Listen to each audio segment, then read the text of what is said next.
Welkom bij een programma van het Surinaams Bijbelgenootschap. Jaarlijks wordt er wereldwijd in de maand september de Werelddoovendag gevierd. Het thema dit jaar is Jij hoort erbij. Om meer aandacht te schenken aan deze groep worden er verschillende activiteiten gehouden gedurende de hele maand september. In Suriname wordt de Werelddoovendag dit jaar gevierd op 24 september. Het Surinaams Bijbelgenootschap heeft daarom in het kader hiervan een leuke opname in elkaar gezet. Kijk mee en geniet van het volgende nummer. Al mijn zonden, al mijn zorgen, neem ik mee naar de rivier. Heer, vergeef mij en genees mij. Vader, kom, ontmoet mij hier.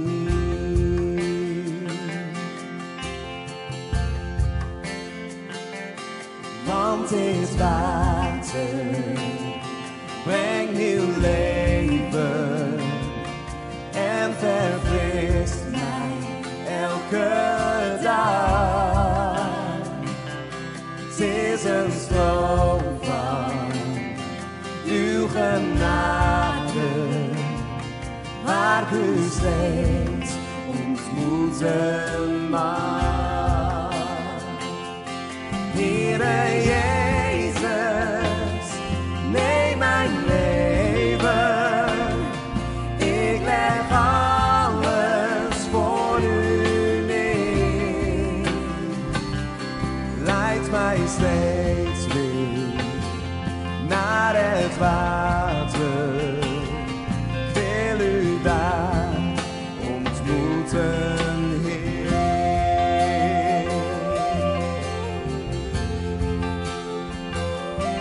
Al mijn zonden, al mijn zorgen, neem ik mee naar de rivier. Heer, vergeef mij en genees mij. Vader, kom, ontmoet mij hier. Want dit water brengt nieuw leven en verfrist mij elke dag. Het is een stroom van uw genade, waar u steeds ontmoeten mag. Heere Jezus, neem mijn leven, ik leg alles voor u neer.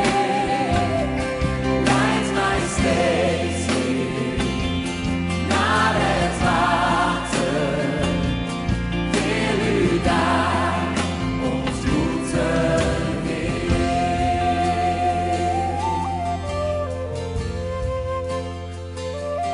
Kom ontvang een heel nieuw leven. Kom en stap in de rivier.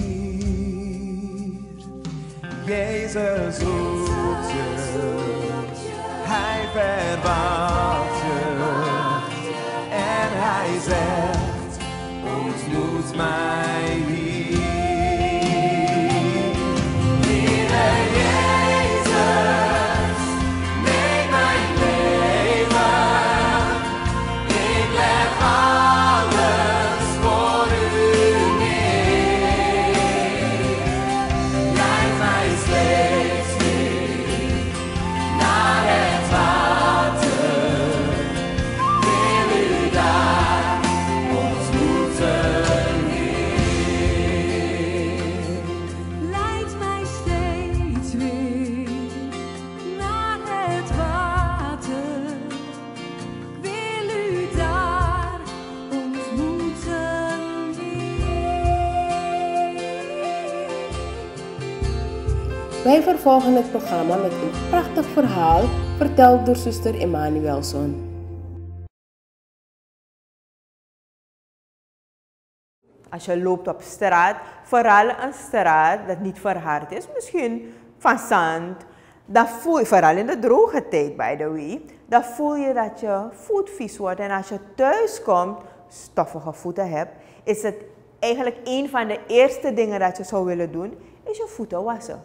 Nou, vroeger, toen Jezus op aarde was hij veel buiten. Hij liep veel. Hij ging op bezoek bij mensen. En er waren geen auto's zoals we dat hebben nu, of een bromfiets of een fiets. En hij liep heel veel. En de straten waren niet verhard. Dus er was veel stof en veel zand.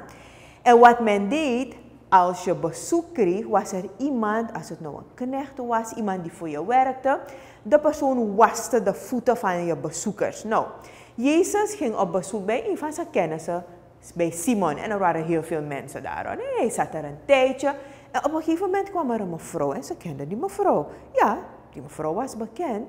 En ze wisten dat deze mevrouw niet altijd deed wat Jezus verkondigde of wat je dacht dat iemand zou doen die van Jezus hield. En ze kwam naar Jezus, maar ze huilde. Ze kwam aan van achteren en ze huilde. Je zag haar tranen. En de tranen waren zoveel dat Jezus' zijn voeten helemaal nat werden van de tranen. En weet je wat ze heeft gedaan? Met haar haar, ik denk dat ze wat langer haar had, want ze heeft haar haar genomen om Jezus' zijn voeten eigenlijk te drogen. En toen ze klaar was, had ze een kruikje, dat is een heel mooi potje, met iets erin. De Bijbel zegt mirre, maar het was een bijzonder duur parfum, een heel lekker ding. En ze heeft dat gebruikt om ook zijn voeten, ik zou zeggen misschien in te smeren, maar het rook heerlijk. Maar iedereen keek heel erg vreemd, niet gewoon naar haar, maar ook vreemd naar Jezus. Want als hij werkelijk een profeet was, een leider, zou hij echt dit niet toestaan, wat deze vrouw. En Jezus wist waaraan ze dachten en Jezus heeft ze gezegd, luister Simon, als iemand je geld heeft geleend, in onze tijd zouden we zeggen SRD, bijvoorbeeld 50 SRD.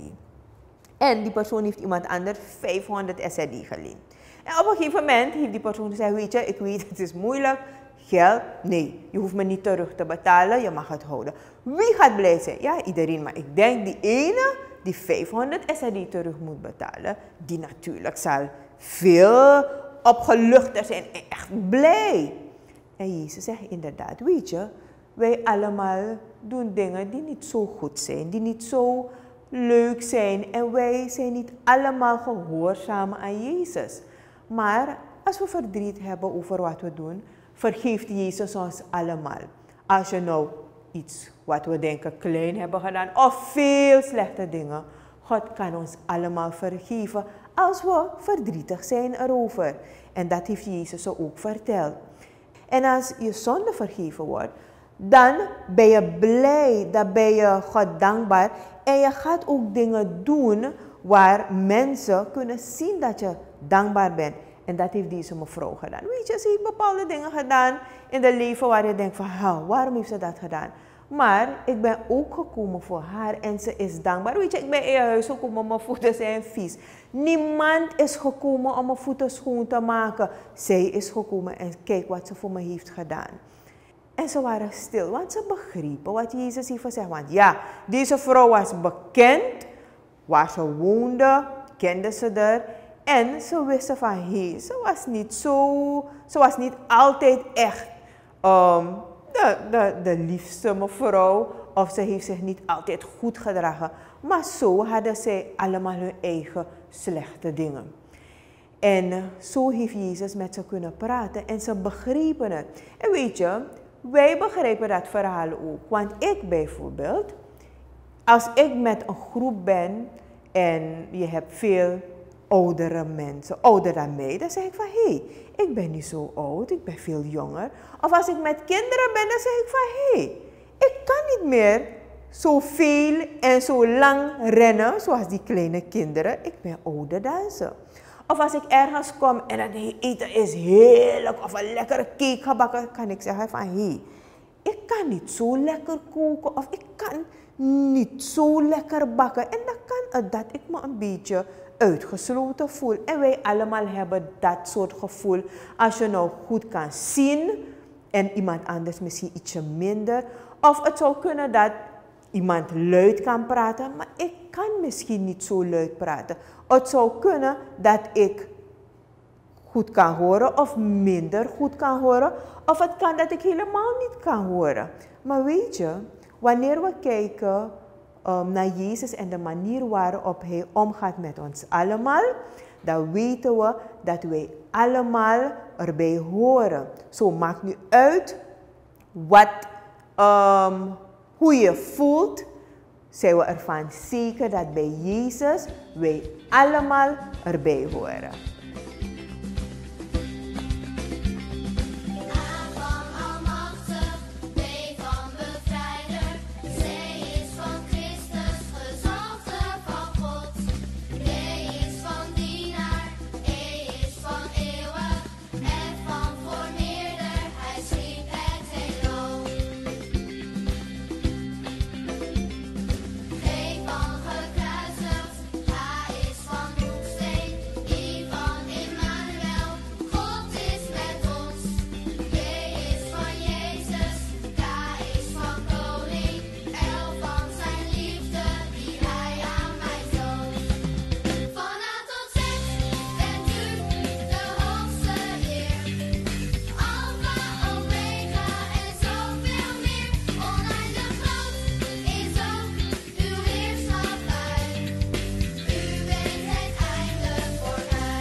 Tot zover dit programma in verband met Wereldoverdag. Dank u wel voor het willen kijken en wij hopen dat u heeft genoten. Het Surinaams Bijbelgenootschap wenst u allen een gezegende dag verder. Wilt u het werk van het Surinaams Bijbelgenootschap ondersteunen en zo Gods woord helpen verspreiden en ook behoeftigen een reikende hand bieden? Word dan donateur. Wilt u meer informatie? Neem dan gerust contact op met ons via de onderstaande contactgegevens.